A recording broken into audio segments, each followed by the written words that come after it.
창세기 15장 12절 21절까지입니다. 15장 12절에서 21절까지 읽겠습니다. 해질 때에 아브라함에게 깊은 잠이 임하고 큰 흑암과 두려움이 그에게 임하였더니 여호와께서 아브라함에게 이르시되 너는 반드시 알라 네 자손이 이방에서 객이 되어 그들을 섬기겠고 그들은 400년 동안 네 자손을 괴롭히리니 그들이 섬기는 나라를 내가 징벌할지며 그 후에 네 자손이 큰 재물을 이끌고 나오리라. 너는 장수하다가 평안히 조상에게로 돌아가 장사될 것이요 네 자손은 4대 만에 이 땅으로 돌아오리니 이는 아모리 족속의 죄악이 아직 가득 차지 아니함이니라 하시더니 해가 져서 어두울 때에 연기나는 화로가 보이며 타는 횃불이 쪼갠 고기 사이로 지나더라. 그날에 여호와께서 아브라함과 더불어 언약을 세워 이르시되 내가 이 땅을 애굽 강에서부터 그 큰 강 유브라데까지 네 자손에게 주노니 곧 겐 족속과 브니스 족속과 금문 족속과 헷 족속과 브리스 족속과 르바 족속과 아모리 족속과 가나안 족속과 기르가스 족속과 여우스 족속의 땅이니라 하셨더라. 아멘. 언약을 확증시켜 주시는 하나님. 아브라함이 낙심하고 있을 때 다시 나타나셔서 약속을 재확인시켜 주신 하나님이시죠. 너에게서 난 아들이 그 자손을 통해서 자손들이 하늘의 별과 같이 많아질 것이다. 그리고 내가 약속한 이 가나안 땅 너의 소유가 되게 하실 거야. 이 언약을 받은 아브라함이 하나님 앞에 그 확증이 무엇이지요? 표정을 보여주세요. 그랬더니 제물을 준비하라 하셨고 그 제물을 쪼개어 하나님께 드리게 하였더라. 제물을 쪼개는 것은 언약의 의미라고 그랬죠. 언약이라는 것이 이렇게 자르다 쪼개어 놓다는 의미라고 했고요. 그 사이에 하나님과 우리 언약을 받은 아브라함 사이에 이 약속은 쌍방 언약인데 이것을 잘 지켜 순종하라. 그렇지 않으면 우리가 불순종하면 쪼개진다. 또 이와 같이 죽음에 처하게 될 것이다. 희생을 전제로 하는 언약이에요. 죽음을 걸고 맺는 언약이다. 그러니까 하나님의 신실하심을 다시 한번 확인시켜 주시는 거죠.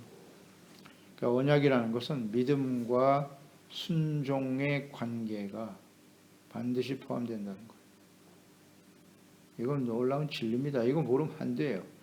이 언약이 아브라함의 언약이 다윗으로 이어지고 다윗의 언약이 예수 그리스도를 통해 성취되잖아요. 언약의 성격은 같아요. 그 예수 그리스도가 구원의 언약이에요. 그 언약을 받아들이고 믿고 순종해야 구원에 이르는 거예요. 그렇지 않으면 사망이에요. 그래서 구원의 언약에 참여한 우리들은 하나님의 그 언약의 말씀에 대한 믿음과 순종의 삶이 계속 이어져야 하는 거예요. 그래야 이 언약이 계속 유지가 되는 거예요. 이스라엘 백성들이 언약의 백성이지만 멸망으로 끝난 이유가 바로 여기에 있잖아요. 이 언약의 의미를 몰라. 언약을 이해하려면 창세기 15장을 묵상하시오. 기본입니다. 이걸 지키지 않으면 죽는 거라고 하시잖아요. 하나님께서 희생 제물을 드리는 의미가 그런 거예요. 제사와 예배의 의미도 거기에 있는 것이고 언약을 어떻게 하나님의 언약을 지켜갈 것인가. 하나님의 백성답게 살아가는 거죠. 우리는 언약의 백성이라는 건 그 권리만을 주장하지 말고 책임과 의무에 집중해야 되는 거예요. 사실은 우리가 온전하지 못하지 않습니까? 언약이 계속 깨어져 왔어요. 역사 속에 의무, 마땅히 해야 할 일이 무엇인가를 생각해야 된단 말이죠. 12절에 깊은 잠이 든 상태에서 깊은 잠이 임하고 그랬어요. 큰 흑암과 두려움이 그에게 임하였다는 건 하나님이 이렇게 하셨다는 거죠. 하나님께서. 하나님이 만드신 상황이었다. 이것은 하나님께서 자신을 계시하시는 하나님의 방법이기도 해요. 환상을 통해서 말씀하시기도 하고 이런 상황을 통해서도 하나님이 자신을 계시하시는 거예요. 왜 이렇게 하셨는가? 지금 말씀하고 계시는 분이 하나님이시다. 하나님이심을 아브라함에게 분명히 깨닫게 하기 위해서겠죠. 그러니까 흑암과 두려움 속에서 빛으로 임하시는 하나님, 빛으로 임하시는 하나님, 이런 의미가 있잖아요. 하나님이 없는 세상은 다 어둠이에요. 어둠. 빛이 없어요. 그때 하나님이 빛으로 임하셔서, 그러니까 하나님의 말씀만이 빛인 거예요. 이건 참 중요한 진리인데요. 예수님이 오실 때도 보세요. 세상이 창조될 때도 흑암이었고요. 거기에 빛으로 임하시면서 역사가 시작되는 거예요. 예수님이 빛으로 오셨다고. 그때도 흑암이었고요. 거기에 하나님이 임하시잖아요. 우리도 예수 믿기 전에 흑암이었고요. 임하시잖아요. 그러니까 우리가 이 세상에 빛으로 살아가야 된다라고 하는 의미는 세상이 어둡다는 거예요. 세상엔 진리가 없어요. 세상에서 무슨 사상, 철학, 거기엔 절대 빛이 없습니다. 빛이 없어요. 예수 그리스도의 복음만이 빛이에요. 이걸 우리는 생각합니다. 하나님과 예수 그리스도, 그 말씀을 쫓아 살아가는 하나님의 자녀와 백성들, 13절 이하에 아브라함에게 너에게 줄 자녀를 통해서 큰 민족을 이루실 것을 약속하신 후에 좀 약속을 하셨죠. 그 다음 그 약속 이후에 이것이 어떻게 성취되어질 것인가에 대해서 말씀하시면서 너는 반드시 알라. 내 자손이 이방에서 계기되어. 갑자기 말씀하십니다. 하늘의 별과 같이 많아져 거라는 약속을 하셨는데 그 당시에 아브라함은 자식도 없었고 이삭 하나 놓고 생을 마감했고 어떻게 이 말씀이 성취될 것인가. 그런데 이방이 계기된답니다. 그들을 섬길 것이고 그들은 400년 동안 이렇게 시간까지도 정해놓으셨네. 400년 동안 내 자손을 괴롭히게 될 거야. 이 말씀을 하셨다는 거잖아요. 하나님. 그들이 섬기는 나라를 내가 징벌할 거고 그 후에 내 자손이 큰 재물을 이끌고 나오리라. 미리 말씀하시잖아요. 아브라함 때 이미. 여기서 이방은 어디예요? 애굽이라는 사실 우리는 알죠. 역사를 통해서 확인할 수 있으니까. 애굽이 이방입니다. 거기서 400년 동안 있게 될 거라고. 계기되어 산다. 괴롭힘을 당하게 될 것이고 그때 그들이 섬기는 나라를 내가 징벌할 거야. 10가지 재앙을 쏟아부으시죠. 다 말씀하셨어요. 그러니까 역사에 일어나는 일들은 다 하나님이 이미 계획하셨고 오래전에, 그리고 말씀하신 대로 계획대로 역사는 진행된다. 놀랍지 않습니까? 이분이 하나님이시잖아요. 그러니까 하나님을 알아야 이 역사가 보이는 겁니다. 역사가 보이는 거. 역사의 주인은 하나님이시라고요. 이런 내용으로 가득하잖아요. 성경이. 하나님 먼저 꼭 말씀하세요. 그리고 그 말씀이 어떻게 성취되었는가를 역사를 통해서 증명하시는 거잖아요. 그래서 말씀대로 예수님은 이 땅에 오셨고 또 예수님은 다시 오실 것이고 이 세상은 요한계시록의 말씀처럼 심판 가운데 떨어지겠죠. 되는 건 말씀대로 되는 겁니다. 이건 거스를 수가 없어요. 거스를 수가 없어요. 하나님과의 영원한 언약 때문에 이스라엘이 지금 회복되어 있고 이런 모든 일들은 다 하나님이 하시는 거예요. 하나님을 알아야죠. 하나님을 모르고 역사를 논한다는 건 정말 어리석은 일이에요. 보면 하나님을 알면 다 세상이 보여요. 하나님의 눈으로 보면 다 보입니다. 미래가 다 보이고 장차 되어질 일이다. 그대로 됐네요. 이삭을 낳고 죽었고 그 다음에 이삭은 에서와 야곱을 낳고 죽었고 야곱이 그 12아들 중에 요셉을 먼저 보내셨죠? 애굽에. 그러니까 이런 것들이 다 우연히 발생하는 일이 아니잖아요. 하나님이 다 계획하신 거예요. 요셉을 딱 집은 거죠. 요셉. 아주 신실한 아들이거든. 그 언약을 이어가는 아들이잖아요. 그래서 미리 이 요셉은 보내도 애굽에서 세속화되지 않을 걸 아셨던 거죠. 참 이렇게 하나님께 택함을 받아 쓰임 받는다는 건 정말 복된 일이죠. 그러니까 하나님의 기대에 완벽하게 부응한 사람이 요셉입니다. 성경을 봐도 요셉처럼 완전한 사람은 찾아보기 어려워요. 왜냐하면 이 말씀을 성취해야 될 사람이기 때문에 거의 온전한 사람이 되어야 하는 거예요.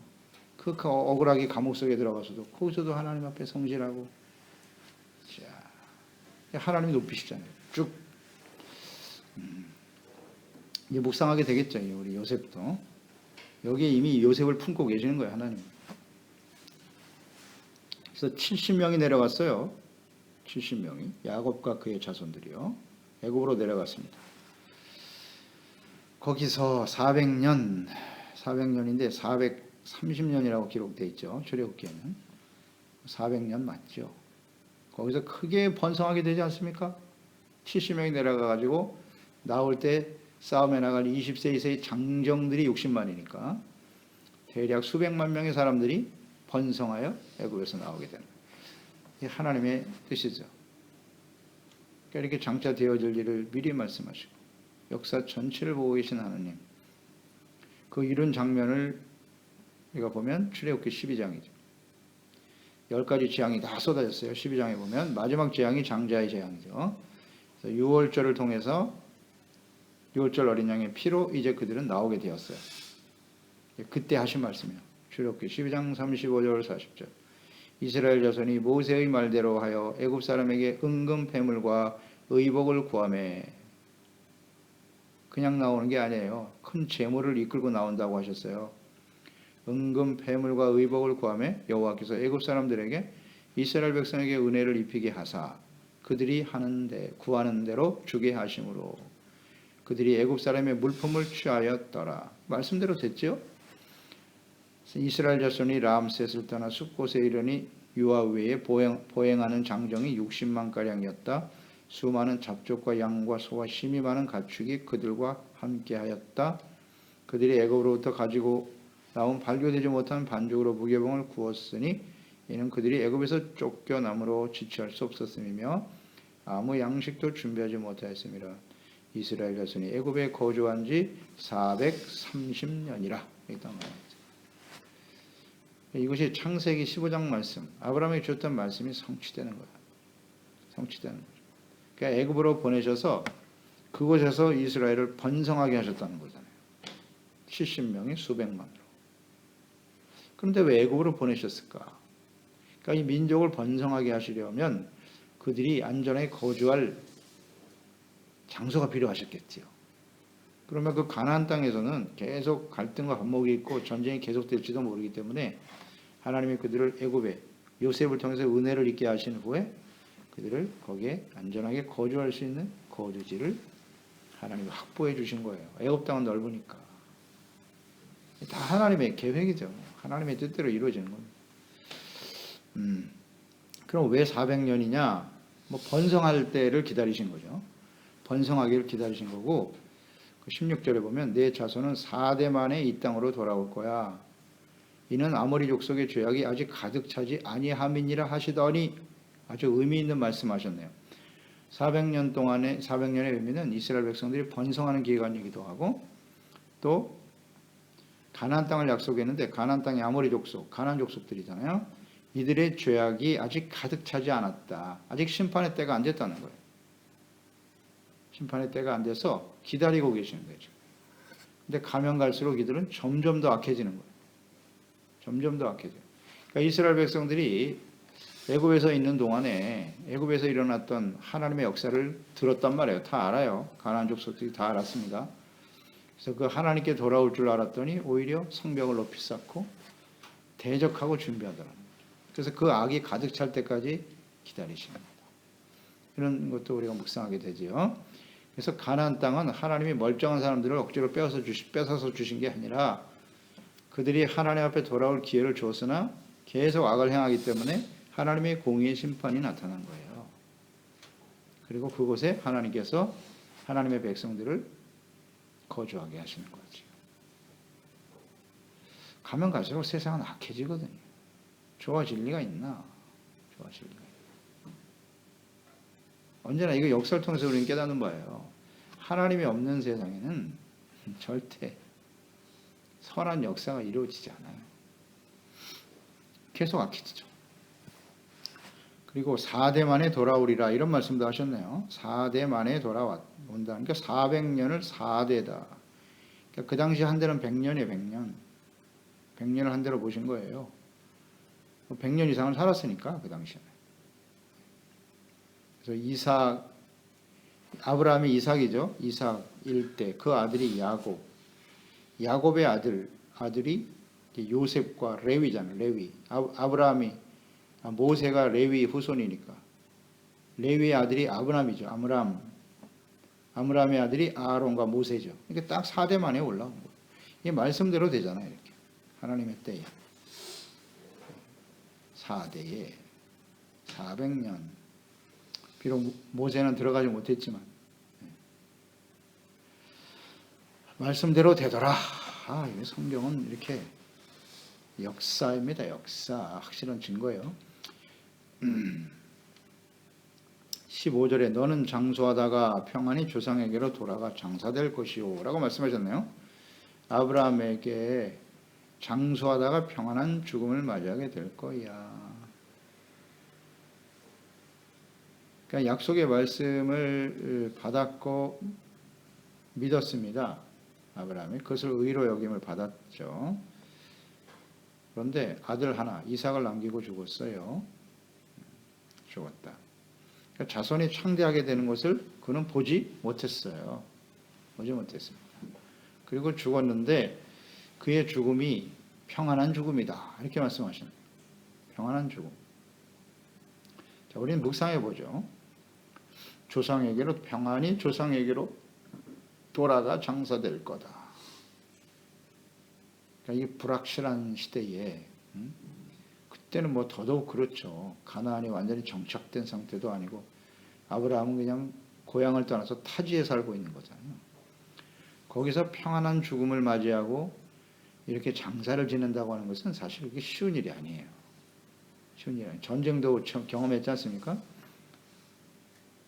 또 그 이후의 역사를 쭉 보세요. 평안하게 죽는다는 게 이게 쉬운 일이 아니라고요. 오늘날 시대도 마찬가지 아니에요? 우리가 수를 누리고 평안하게 인생을 마감한다. 이게 복이에요, 사실. 쉽지 않은 일입니다. 예상치 않은 사고가 발생할 수도 있고 질병으로 산고생하다 갈 수도 있고 그렇죠? 뭐 아무튼 평안한 죽음을 맞이한다라고 하는 것을 우리가 묵상해 볼 때 그가 어떻게 이렇게 평안한 죽음을 맞이하게 되었는가? 이걸 묵상해 볼 필요가 있잖아요. 그는 하나님께 부름을 받았어요. 말씀을 들었어요. 그리고 그 말씀이 아직 성취되지 않았지만 이루어질 것을 믿었어요. 그리고 순종했죠. 순종.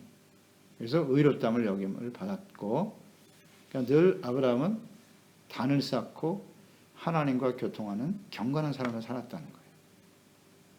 그랬더니 삶의 마지막이 평안하더라. 이걸 우리 묵상하게 되는 거예요. 그래서 오늘날도 이 언약이잖아요. 하나님의 언약의 말씀을 들었다. 그러니까 이 언약이 예수 그리스도로 온전히 이루셨잖아요. 예수 그리스도의 새 언약. 예수 그리스도를 믿었어요. 그리고 의롭다함을 얻었어요. 그 이후에 경건한 삶을 통해서 하나님의 말씀을 따라 그 언약을 잘 지켜가면서 믿음과 순종으로 살았어요. 경건한 삶을 살았어요. 무엇을 바라보고? 하나님이 이루실 하나님의 나라의 소망을 바라보고. 아브라함은 그렇게 살았거든요. 그 하나님의 나라의 소망을 바라보고 경건하게 살아가는 사람은 어떻게 될 것이다? 평안한 죽음을 맞이하게 될 것이다. 이게 진리 아닌가요? 아브라함의 하나님이 다르고 우리의 하나님이 다를까요? 아니요. 같은데요. 이런 걸 묵상하게 되는 거예요. 평안한 죽음을 원하십니까? 아브라함의 삶을 묵상하시오. 그렇게 우리가 이해할 수 있어요. 7절에 해가 져서 어두울 때 연기나는 화로가 보였다. 타는 횃불이 쪼갠 고기 사이로 지나더라. 보세요. 여기 횃불, 어둠 가운데 하나님이 횃불로 나타나셨네요. 횃불이라고 하는 것은 하나님의 임재하심이죠. 언제나 하나님의 임재하심. 그러니까 하나님께서 아브라함이 드린 그 제물, 쪼개놓은 그 제물 사이를 횃불로 지나셨다는 거예요. 이게 하나님께서 주시는 언약의 확증인 거예요. 확증. 제물을 내가 받으셨다. 이 언약은 내가 확인시켜 주마. 인준하신 거죠. 인준. 제물, 예배, 기도, 하나님의 언약 이런 거예요. 우리가 하나님께 제사와 예배를 드린다는 것은 다시 한번 묵상됩니다. 하나님과의 언약을 지키겠다는 거예요.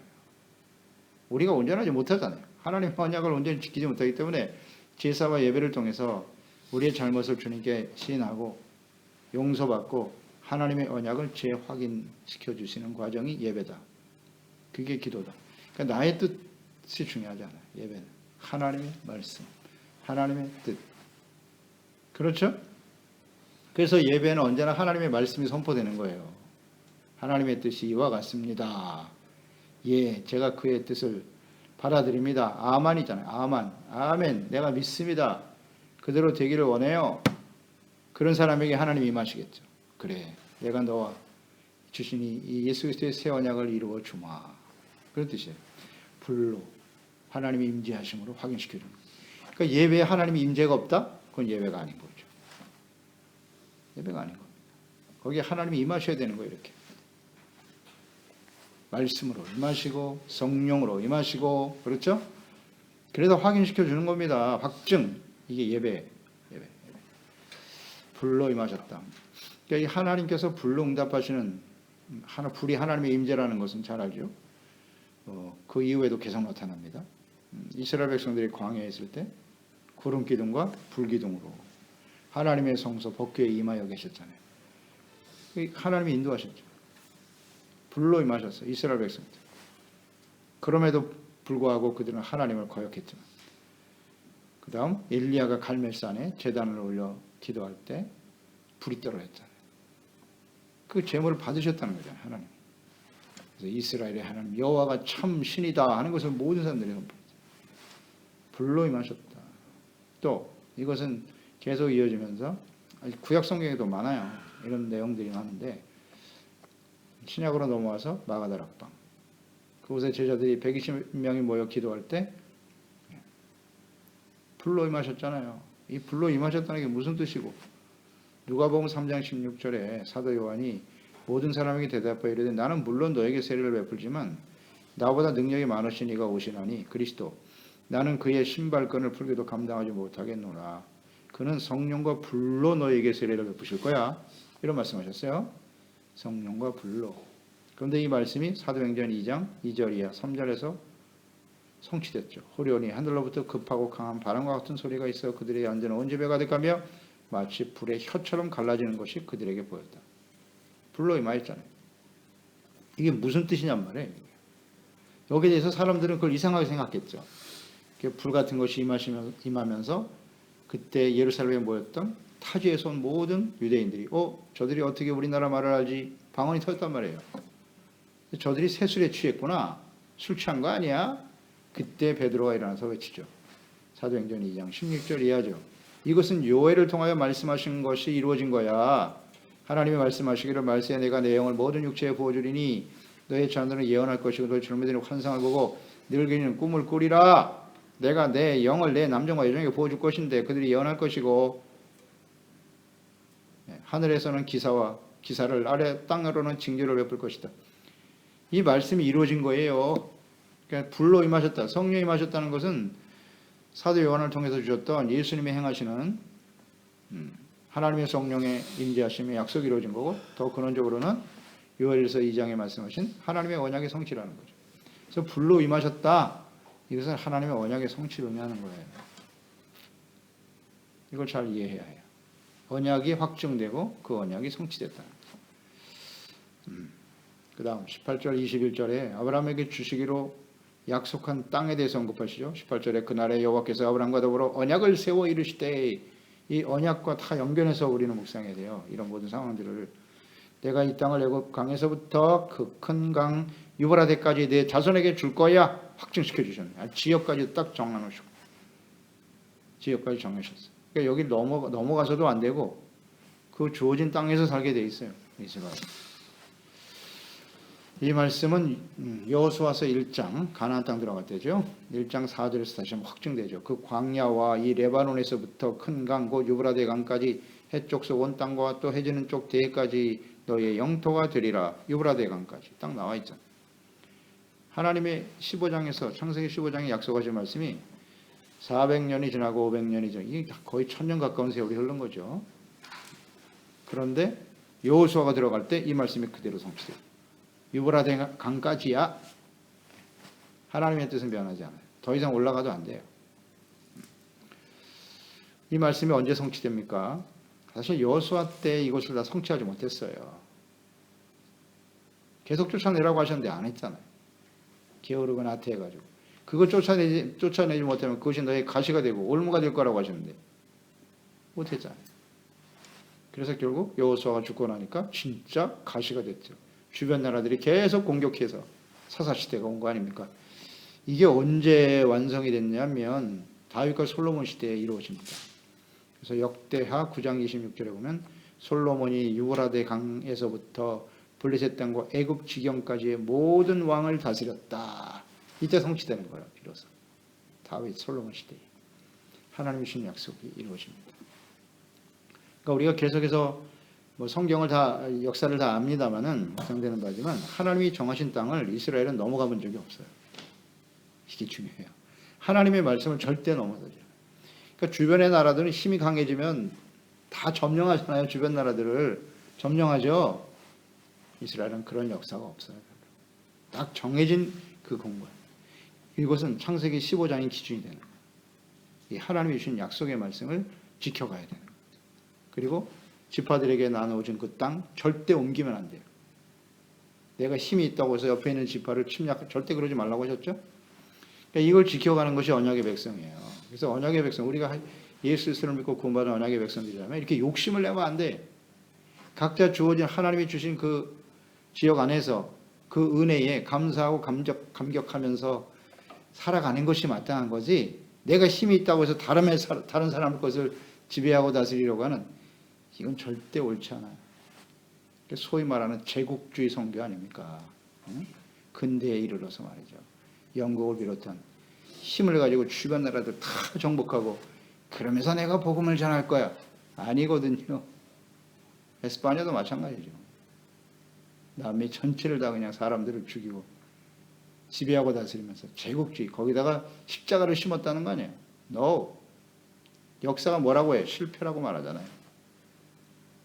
이런 건 아니에요. 이건 하나님의 뜻이 아니라고 성경을 몰라서 그래요. 하나님이 정해준 그 지역 안에서 살아가는 것이 맞아요.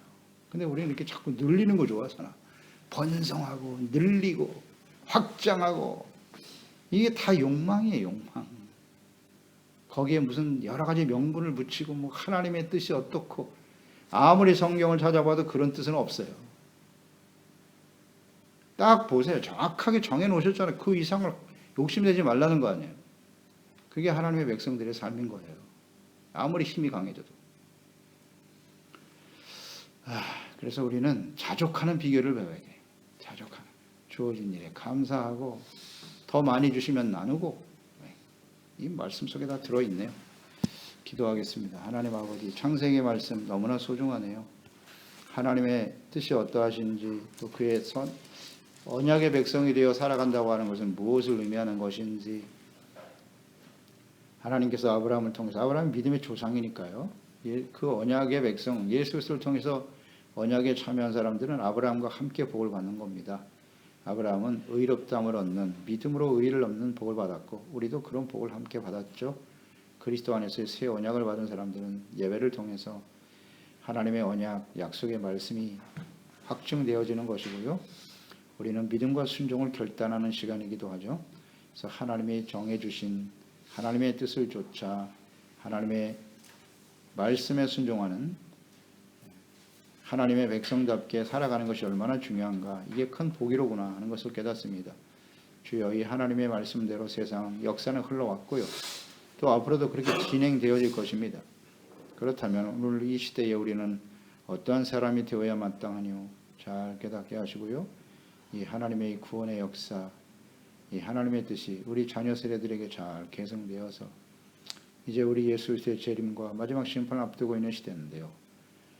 하나님 앞에 경건한 삶, 아브라함처럼 주님의 말씀을 듣고 믿음으로 순종하며 하나님을 경외하는 경건한 삶을 잘 지켜갈 수 있게 도와주세요.